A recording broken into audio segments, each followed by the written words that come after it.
Now, on another matter, tonight President Biden will deliver his first State of the Union address 1 year into his term. The American people have a lot of questions they'd like answered. Why Democrats plunged ahead with reckless spending that caused the worst inflation in 40 years. Why violent crime and illegal immigration are setting all-time records. Why the administration haphazardly withdrew from Afghanistan and proposed to cut defense spending after inflation at a time when Russia is trying to redraw maps in human blood. When President Biden took office 1 year ago, he inherited major tailwinds and a brimming optimism. Brilliant scientists in Operation Warp Speed had developed vaccines in record time, and we were already putting doses in more than 1 million arms every day. Scientific data had already proven that after a devastating year for children and families, schools were safe to reopen in person. Thanks to the historic CARES Act and another targeted bipartisan stimulus that had just passed weeks earlier, our economic foundations had weathered the pandemic lockdowns and were primed for a roaring recovery back to normalcy and prosperity. Before the pandemic, Republican policies had America as a net exporter of oil for the first time since World War II. The same voters who gave President Biden the presidency gave him a razor-thin margin in both chambers. His only mandate was to govern from the middle. In his inaugural address, President Biden promised to do just that, to unite and to heal. But for the past year, he and his administration have often behaved like they're trying to fail their own test.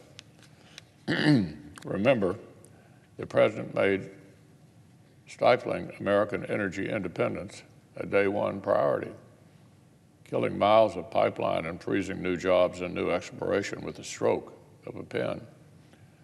Then came the spending bill his administration called the most progressive domestic legislation in a generation, and top liberal economists warned would set off inflationary pressures we've not seen in a generation. Inflation has surged so steeply, most Americans have seen their real wages actually cut. Then came the decision to cut and run from the international coalition we led in Afghanistan. President Biden's top military advisors warned that retreat would embolden terrorists, endanger loyal partners, and leave our intelligence capabilities in the region badly handicapped. But the Biden administration failed to heed these warnings and presided over a disastrous withdrawal. Our biggest adversaries took notes, and now one of them is testing the limits of the West's resolve to oppose his murderous conquest. And then there are the alarming trends this administration has placed on the back burner, but which communities across America are facing every day. After spending the presidential campaign talking about potential amnesties, the Biden administration wasted no time making our southern border more porous. CBP has reported its highest single-year total for southern border encounters on record, with no sign of a coherent administration response in sight. Meanwhile, Democrats' response to an historic surge in violent crime has been to double down on the hostility toward police and prosecution that has encouraged it.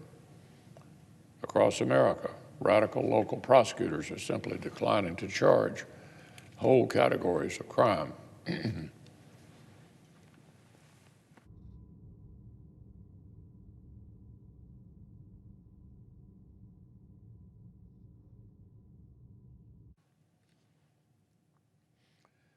But instead of condemning this extremism, the Biden administration has endorsed it, staffing their Justice Department with some of the most outspoken critics of law and order. Meanwhile, this Justice Department goes out of its way to keep tabs on parents who dare to question teachers' unions' veto power over established medical science or exhibit skepticism toward woke propaganda in public schools. So, Mr. President, that's a heck of a rap sheet, but I'm afraid the most damaging legacy of President Biden's first year is bigger than just his unwise policies. Democrats have not just tried pushing bad ideas through our institutions. Even under the presidency of a self-styled institutionalist, the far left has tried to wreck our institutions altogether.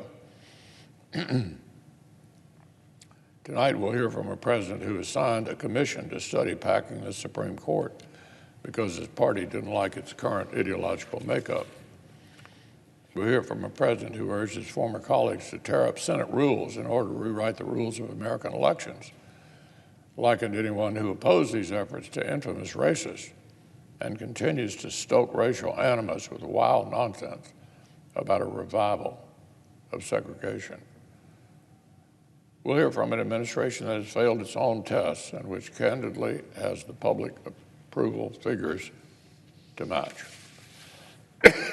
On foreign affairs in particular, I'm sincerely rooting for President Biden's success. We need steady, serious, and smart leadership to help guide the West through this perilous time. But on most issues, what the American people deserve tonight is a commitment to drastically change course. If this administration does not majorly correct its course, the American people may correct course for them this coming November. I'm glad the American people will also hear from Governor Kim Reynolds this evening.